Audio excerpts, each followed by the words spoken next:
seja muito bem-vindo ao Papo de Sala de Espera. Aqui vamos falar de assuntos de interesse das mães atípicas enquanto você espera seu filho ou filha na terapia. Meu nome é Lídia e o tema de hoje é como a desatenção pode afetar o paciente com TDAH. Olá, chegamos então no nosso terceiro episódio do Sala de Espera e hoje a gente vai falar um pouquinho sobre a dificuldade das crianças com TDAH, principalmente em relação à atenção. A questão, né, a gente sabe que são crianças que têm outras dificuldades, não só atencionais, mas a atenção tem um papel muito importante, né? Isso porque a atenção é uma função cognitiva, né, que ela tem a função de nos manter focado em um único objeto, né? Um único objeto, objetivo, alguma ação. E muitas vezes quando essa questão atencional, ela não tá bem funcionante, digamos, a criança tem dificuldade de manter o foco em um único objetivo. Então, assim, a gente tem tipos de atenção, né? A gente tem a atenção seletiva, que é aquela que a gente consegue escolher no que a gente quer prestar atenção.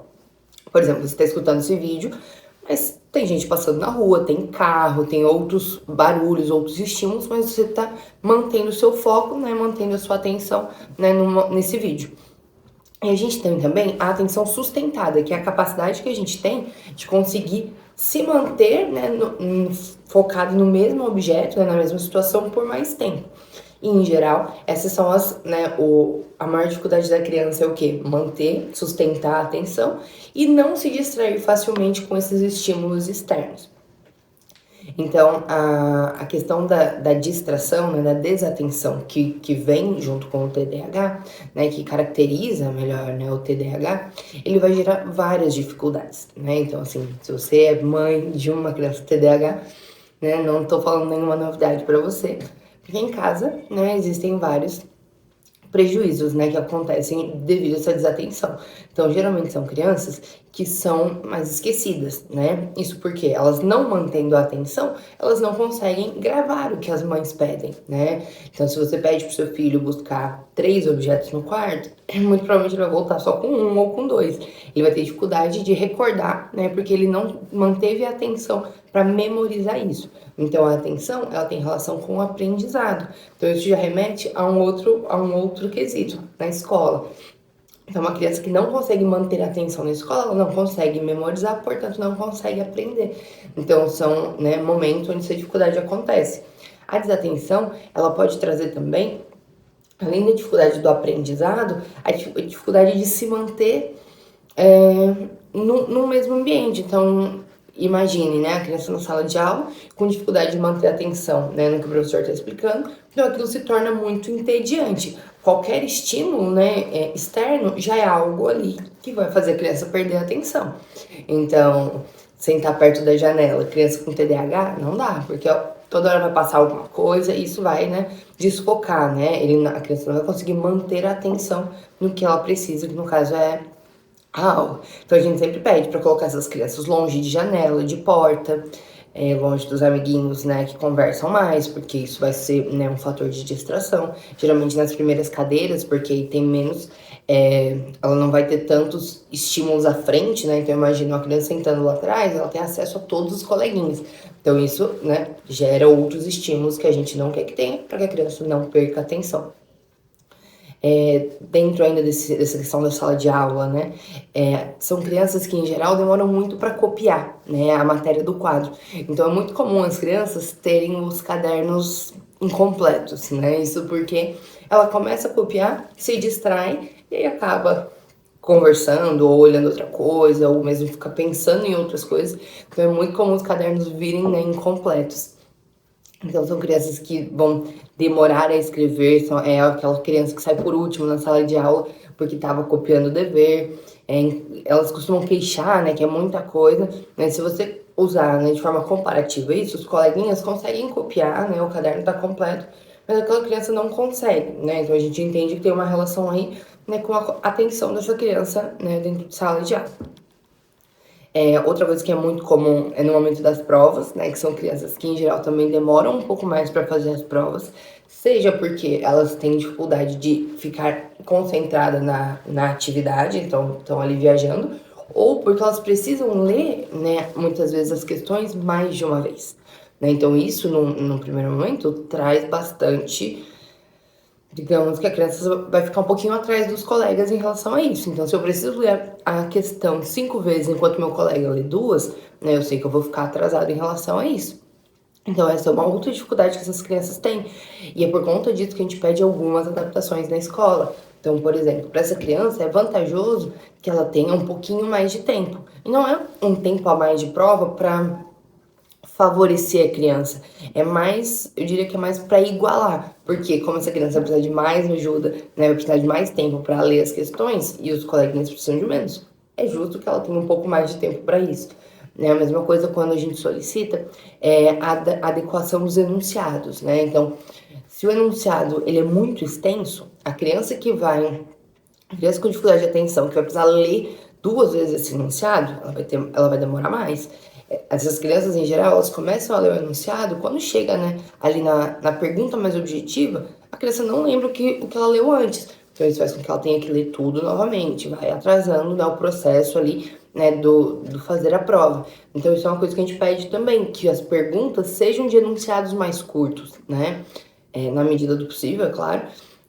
Mas a ideia é que não mude a dificuldade da questão, nada disso. A ideia é que seja mais enxuto para a criança ler aquilo, né? Se precisar ler mais vezes, ela não vai despender tanto tempo, né, quanto seria num enunciado muito grande.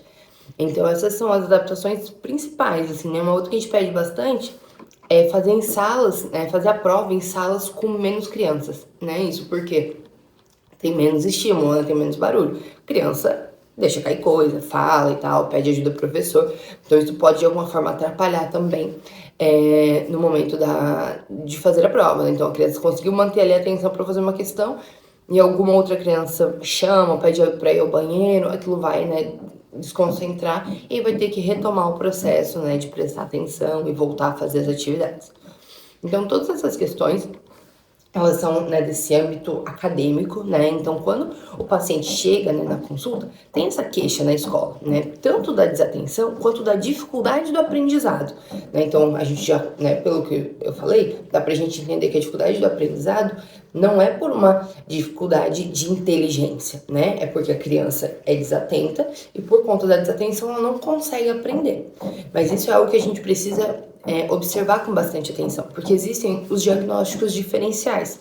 Pode ser que a criança não seja desatenta, mas ela não está aprendendo porque ela tem uma deficiência cognitiva, né? Então ela tem um QI, o quociente de inteligência, um pouco mais baixo, e por conta disso ela tem dificuldades de aprendizado, né? Dificuldades de aprender não só parte acadêmica, mas de forma global, né? Outras atividades de vida e tal. Ou pode ser ainda que a criança tenha algum transtorno do aprendizado específico. Então, uma dificuldade, uma dislexia, uma descalculia, que são específicas, né, de algumas matérias, né, de uma parte da questão acadêmica, e que também é tratada de outra forma. Então, essa criança tem dificuldade de matemática, não é porque ela não presta atenção, é porque ela tem uma dificuldade específica para números. Mesma coisa em português. Não é porque a criança não presta atenção nas aulas de português, é porque talvez ela tenha uma dislexia. Então, a gente precisa diferenciar no momento da consulta. E como que a gente faz isso? Né? Às vezes é um pouquinho mais difícil, de fato, mas é importante que a gente tenha informação, né? E quando eu digo informação, é um relatório da escola, relatório das terapias, a percepção da mãe, como é que é quando a mãe vai estudar com a criança, pra gente conseguir entender onde que se encaixa melhor essa dificuldade, pra gente saber onde intervir, porque isso também faz diferença, né? Então, uma criança que tem talvez uma dislexia, uma descalculia, se eu aumentar a atenção dela por meio de medicações, por exemplo, ela não vai ter necessariamente uma melhora, porque essa criança precisa o quê? De uma intervenção específica para aquela dificuldade dela. Então, essa criança vai se beneficiar muito mais do acompanhamento com uma psicopedagoga, por exemplo.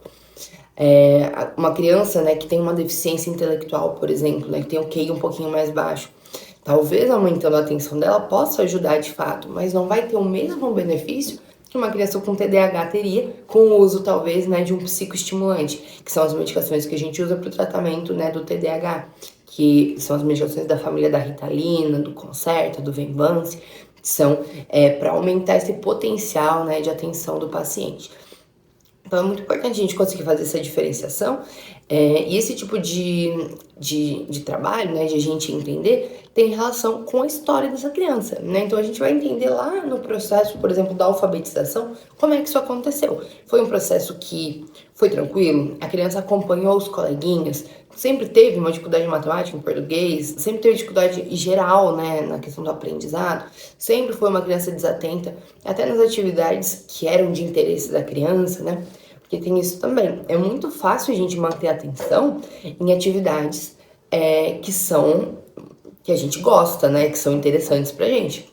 Então, muitos pais falam, né? Ah, não consegue se concentrar para estudar, mas pro videogame ele é ótimo no videogame, passa o dia inteiro no videogame.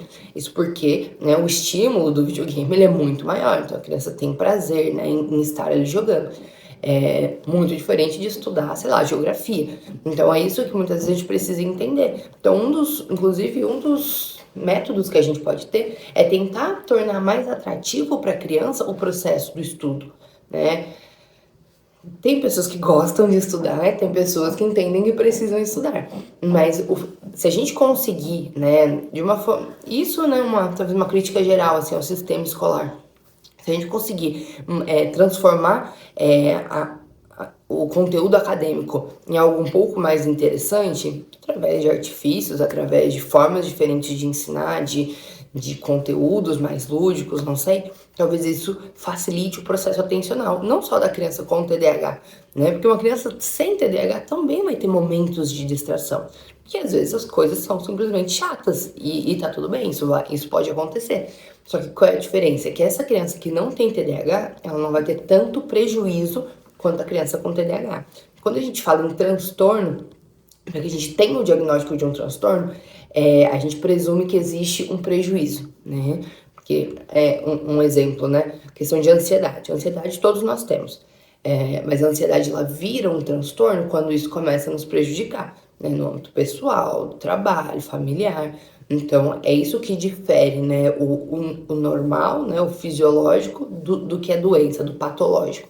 Então, isso é importante, isso acontece também, né? A gente falar que uma criança de 6 anos vai ficar 100% atenta para aprender o alfabeto, é um pouco provável que isso aconteça. Mas aquela criança, no momento em que for pedido isso dela, ela vai conseguir, ela vai aprender, né? Então, a gente acaba fazendo essa diferenciação dessa forma. Outra questão, né, que os pacientinhos com TDAH eles se beneficiam muito da repetição, né? Quantas mães já não tiveram que falar mais de uma vez a mesma coisa, o mesmo assunto, né? Porque a repetição, ela é importante no processo de aprendizado. E o processo de aprendizado não é só escolar, tô falando da vida, né, como um todo. Então, são crianças que, por ter uma dificuldade de atenção maior, talvez você precise repetir um pouco mais, né? As crianças mais atentas, talvez elas não precisem de tanta repetição para ter o mesmo ganho, para ter o mesmo aprendizado. Então, isso é algo que fica até como dica para os pais, né? Eu sei que às vezes incomoda, né? Tem que ficar repetindo, mas muitas vezes seu filho vai se beneficiar disso. Outra questão importante, né, que mais do que nunca, né, se fala sobre isso, é a questão das telas, né? A tela realmente prejudica a atenção, tá? Nós adultos, né, a gente percebe que quando a gente tá ali no celular, a quantidade de informação, a quantidade de informação rápida, né, no acesso muito fácil, isso faz com que a gente fique mais desatento. Então, assim, o mecanismo de recompensa do cérebro, ele tá funcionando de uma forma muito rápida, porque a gente tá ali numa liberação muito grande de dopamina. E a criança ela vai dessensibilizando, né, esse processo da recompensa. Então, quanto mais eu recebo, mais eu vou precisar receber. E aí, quando a gente fala sobre o vício na tela, né? O vício ele é mais nesse sentido, de a criança não conseguir desconectar daquilo que ela precisa, né? Ficar realimentando, né, essa dopamina, esse efeito, né, no circuito recompensa.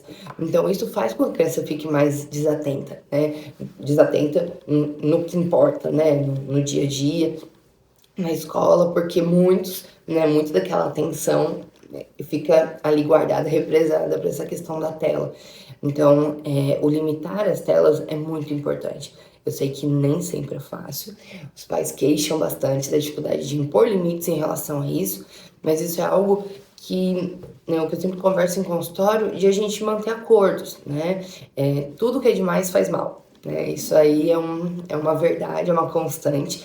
Então, a criança ter um momento para ela jogar algum jogo que ela goste, ou assistir, né, algum desenho, é importante que ela tenha. Quanto tempo por dia? Aí eu não consigo dizer, né? Cada criança, cada família tem, né, sua forma aí de reger a vida mesmo. Então, assim, existem, claro, vários estudos sobre a quantidade adequada de tela por dia, né? Qual idade pode ou não ter tela. Na minha opinião, isso vira algo muito rígido e quando a gente trabalha, né, com crianças, com famílias, a gente entende que isso não é tão rígido assim, né? Isso tem que ser individualizado. Então, tem uma família que talvez vai ter necessidade, né, que a criança tenha o seu momento de tela para que a mãe consiga fazer a janta, por exemplo, né? Então, assim, como eu aqui de fora, vou falar para essa mãe que ela não pode, né, deixar a criança na tela. Sei que existe os prejuízos, mas muitas vezes a gente precisa colocar na balança, né, se faz sentido ou não. De qualquer forma, ter limites é o mais importante. Então, assim, acordar com a criança, né, o tempo de tela, os momentos que ela vai poder ter acesso, para que isso não vire um exagero é importante, né? Porque uma criança saudável, ela tem N atividades no dia, né? A gente não tá falando de uma criança que só fica no computador, né? Vejo muito, muitas vezes, porque os pais têm dificuldade de lidar com isso, mas uma criança saudável, ela vai à escola, ela brinca, ela assiste um pouquinho de TV, ela faz a atividade física. Então, assim, a ideia é que o dia dessa criança seja, né, tenha uma rotina, né? Rotinas são importantes também para as crianças, e dentro dessa rotina consiga encaixar aí as pecinhas. Lógico, muitas mães vão ter dificuldade em conseguir organizar isso, muitas vezes por falta de rede de apoio, muitas vezes, né, mãe solo com mais dificuldade, né, então tá só ela e a criança em casa. Mas o ideal, no mundo ideal, né, as crianças teriam rotinas e elas teriam limites, né, mais bem definidos, porque isso ajuda, né, no desenvolvimento, na criação de responsabilidade da criança.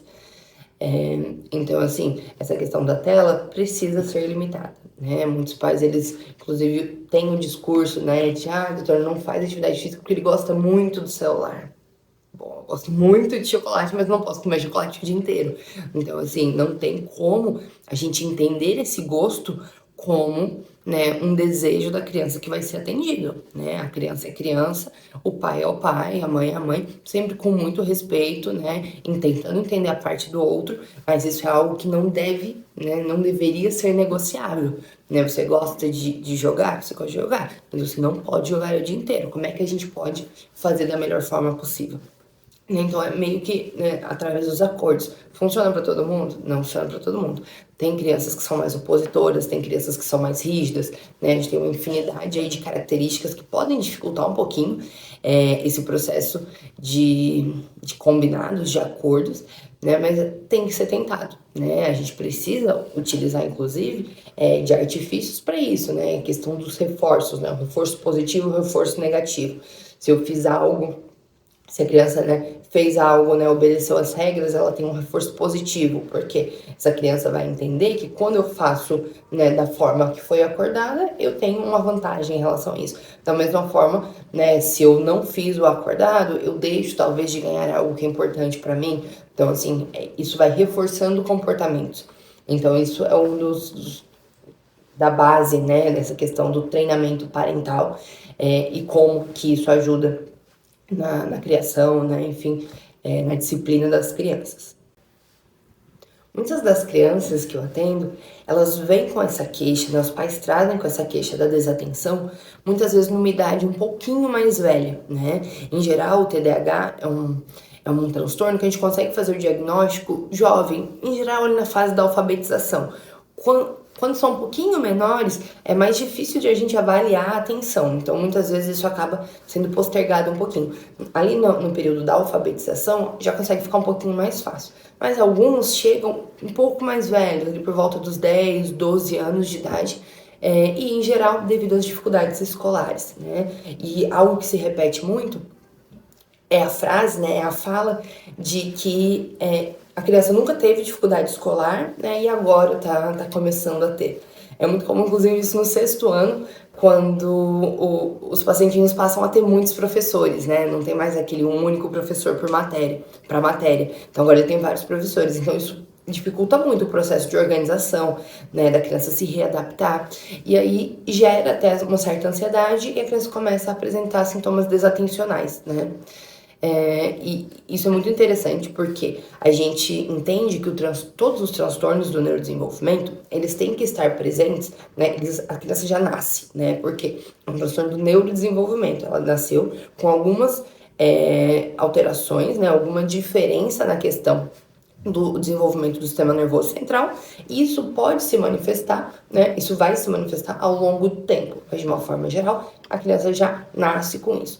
Então, se alguém falar para você que desenvolveu TDAH com 30 anos de idade, essa frase ela não faz muito sentido, né? Mas o que pode acontecer?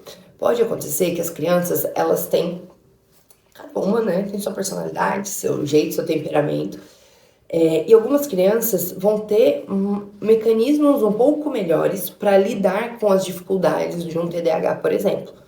Então, a criança, ela gosta de estudar, ela se interessa, né? Ou tem uma família que estimula muito e faz com que ela goste de estudar. Então, essa é uma criança que talvez, devido ao esforço a mais que ela vai fazer por conta de gostar, as dificuldades dela talvez apareçam mais no futuro. Então, até ali, o 5º ano, a criança foi super bem, tirava boas notas, chegou no 6º ano, teve uma queda muito grande. E a gente começa a perceber que talvez sempre foi uma criança mais desatenta, mas de alguma forma compensava, né, com outros mecanismos, estudava um pouco a mais em casa, né, tinha outros meios de lidar com isso. Algumas outras crianças não, assim, elas já não gostam muito de estudar, então já ali nos primeiros anos, né, da escola, a gente já consegue perceber que não é uma criança que vai ficar ali na base da repetição, ou talvez uma família que não tenha tanto tempo para ajudar. Então, esses também são diferenças que a gente consegue perceber do momento do diagnóstico, mas todas essas crianças, né, apresentam o transtorno desde o nascimento. Mas realmente a gente pode estar falando de, talvez não níveis exatamente, mas formas de lidar, né? A gente tem crianças com estímulos diferentes, níveis de inteligência diferentes, né? Ambientes diferentes onde elas estão inseridas. Então tudo isso pode fazer diferença na forma e no momento, né? Que os sintomas de desatenção vão se manifestar. A questão é esse fato, né? Tem crianças que conseguem, inclusive, chegar até o ensino médio, né? Sem desenvolver dificuldades ou sempre ali tirando notas na média e sem chamar muita atenção, né? Então, assim, uma criança que tem um pouquinho de dificuldade, mas na escola é uma criança tranquila, não dá trabalho para os pais, e aí ela vai indo até chegar um momento onde isso passa a ser inviável. A criança já não consegue, a criança ou adolescente já não consegue mais lidar com isso sozinho, e é quando, né, se percebe que existe algo aí para pesquisar. O que não é, né, dentro da investigação, é uma investigação que não vai buscar só o TDAH, a gente vai investigar, né, outros sintomas. Então, assim, uma criança que tem uma queda abrupta do rendimento, então, assim, uma criança que sempre foi muito atenta, notas muito boas, nunca teve problema de comportamento e, né, num período X ela teve uma queda muito importante ou teve mudança de comportamento, ficou uma criança mais rebelde e tal. Nesses momentos, isso chama um pouquinho a nossa atenção até para outros diagnósticos, né? Será que é um TDAH que sempre esteve ali e agora ele explodiu? O que é pouco provável, não é exatamente assim que funciona. Ou será que essa criança abriu um quadro ansioso importante, ou um quadro de depressão, que cursam também com queda do rendimento escolar e queda da atenção, e mudança de comportamento, irritabilidade. Então, isso são diagnósticos diferenciais, principalmente nessa fase de vida, né? Lógico, a gente tem hoje, mais do que nunca, a gente vê muitos adultos, né, não diagnosticados na infância e adolescência, que tiveram muitas dificuldades ao longo da vida e que, apesar disso, né, cresceram e viraram adultos bem-sucedidos e trabalham e tal, mas talvez tiveram mais trabalho do que outras pessoas, né? Então, esses pacientes, eles não foram diagnosticados, né, no momento adequado, então não receberam o acompanhamento, o tratamento, e hoje na vida adulta a gente faz o diagnóstico e eles percebem, né, a gente faz a terapia, né, que é super importante, e muitas vezes começa a questão da medicação para ajudar esse paciente, né, a melhorar o seu desempenho. E tá tudo certo, é isso mesmo. Mas a gente também tá vindo uma onda de pessoas adultas buscando, né, o diagnóstico, né, do TDAH, sem ter tido nunca nenhuma dificuldade específica. Então, assim, sempre foi tudo bem na escola, tudo bem na faculdade e tal, mas hoje se vem com dificuldades por conta da demanda, né? Na demanda e a necessidade de produzir que o trabalho, né? Que esse mundo que a gente vive tá demandando. Então, muitos desses adultos, eles buscam por esse diagnóstico para tentar receber uma ajuda, talvez de forma farmacológica, né? Com alguma medicação que ajude ele a produzir mais e tal. Eu entendo isso como bastante problemático, principalmente porque é um diagnóstico, né, de neurodesenvolvimento, então, assim, são pessoas que muito provavelmente não têm o diagnóstico, acabam recebendo de forma errônea, acabam sendo medicados por conta disso, e uma medicação, né, que são os psicoestimulantes, que a gente vai falar aí em breve, que não são medicações livres de efeitos colaterais, muito pelo contrário, existem alguns riscos com o uso e acabam, né, essas pessoas acabam fazendo uso indiscriminado da medicação. Então isso é algo que nos preocupa. A gente está vendo, inclusive, nos últimos anos um grande boom no uso dos psicoestimulantes, inclusive, né, as crianças que precisam e tal, muitas vezes não conseguem nem comprar medicação, porque de tempos em tempos ela falta, e é muito disso, dessa procura, né, por produzir, por ser melhor, por sempre querer mais. Então, né, eu acho super importante, se você é adulto, se identifica com sintomas de TDAH, você percebeu, sempre teve dificuldades, eu acho super importante que você busque, né, se entender melhor. Mas muitas vezes a gente acaba compreendendo que são outras coisas, né? Então talvez esse adulto com uma demanda gigante de trabalho, tá super ansioso e tá tendo de fato um prejuízo na atenção. Mas o tratamento não é usar um psicoestimulante, e sim uma medicação para tratar essa ansiedade, para recobrar essa atenção.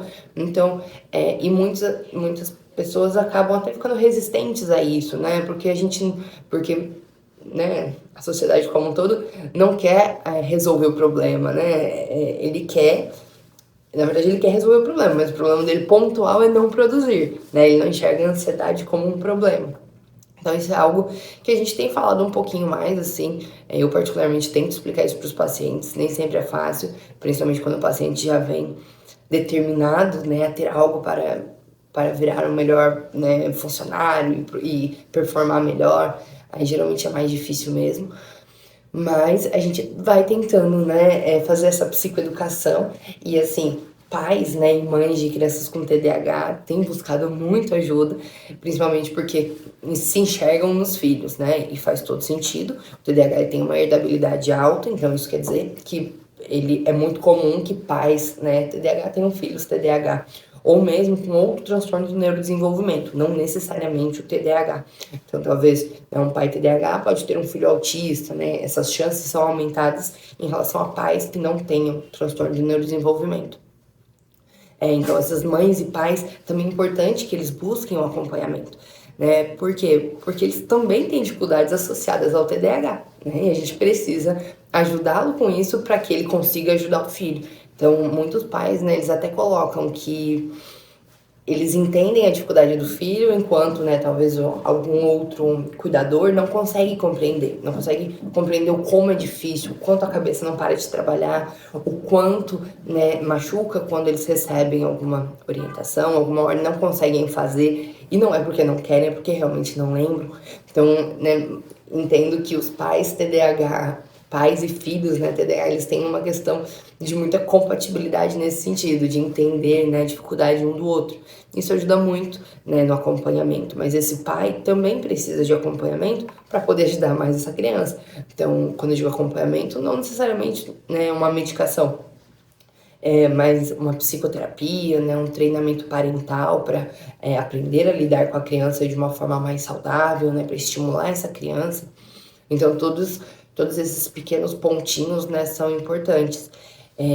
Ter um pouquinho mais de paciência com o seu filho que tem TDAH também, eu acho que é importante a gente falar, porque, né, eu acho que é o que as crianças falam, não é porque eu quero, né? Se assim, seu filho tá no celular e você pedir algo a ele, ele não vai lembrar. Muitas vezes nós adultos não conseguimos, né? A gente tá ali com a nossa atenção, né? Totalmente focada no aparelho, a gente não vai conseguir. Se alguém falar alguma coisa com a gente, talvez a gente não perceba. Então a criança não é diferente. Então, ter um pouquinho mais de paciência, né? Então, assim, quero pedir algo ao meu filho, ele tá com o celular na mão. Chame a atenção dele, peça para ele olhar para você, né? Depois que ele olhar, você dê a informação, você faça o pedido. Né? As crianças com TDAH, as ordens, elas talvez tenham que ser um pouquinho mais objetivas, né? Então, assim, não, sem muito rodeio, né? Porque isso pode atrapalhar um pouquinho a criança.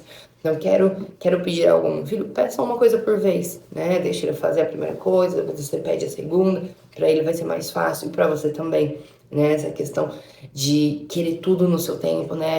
Hoje em dia a gente vive com muita pressa, então, assim, ter um pouquinho mais de tolerância em relação a isso, né? Você tem o seu tempo, seu filho tem o tempo dele, né? Então, será que a gente consegue entrar num consenso?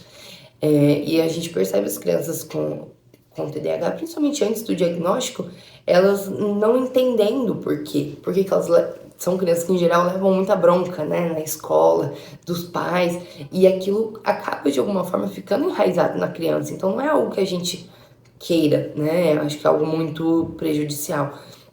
Então, a gente ter um pouquinho mais de paciência, né, com isso é importante, porque a gente está falando de um transtorno, né, não é uma escolha da criança. A circuitaria cerebral da criança, né, as ligações, as sinapses, são um pouquinho mais fracas do que deveria ser, né, e por isso que a gente está trabalhando para que isso, né, se resolva, né, ou que essas sinapses, né, essas conexões sejam a melhor forma possível, né, através das terapias, através da medicação, através da atividade física, e através, né, do acompanhamento, da conversa, né, da empatia, do acolhimento em casa, que isso é super importante. Então, né, a ideia desse vídeo era mostrar o quanto a desatenção pode trazer prejuízo, né? E não é um prejuízo, não é algo que a criança está fazendo, né, deliberadamente, não. Isso tem relação com a formação do cérebro, isso é algo constitucional, nasceu com a criança, então cabe a nós adultos, né, tentar ajudá-las e acolhê-las da melhor forma possível. Acho que era isso que eu tinha para falar. Se vocês tiverem alguma dúvida, sei lá, ficou alguma dúvida, quer perguntar alguma coisa diferente, pode deixar aqui nos comentários. E a gente se vê no próximo Papo de Sala de Espera. Tchau!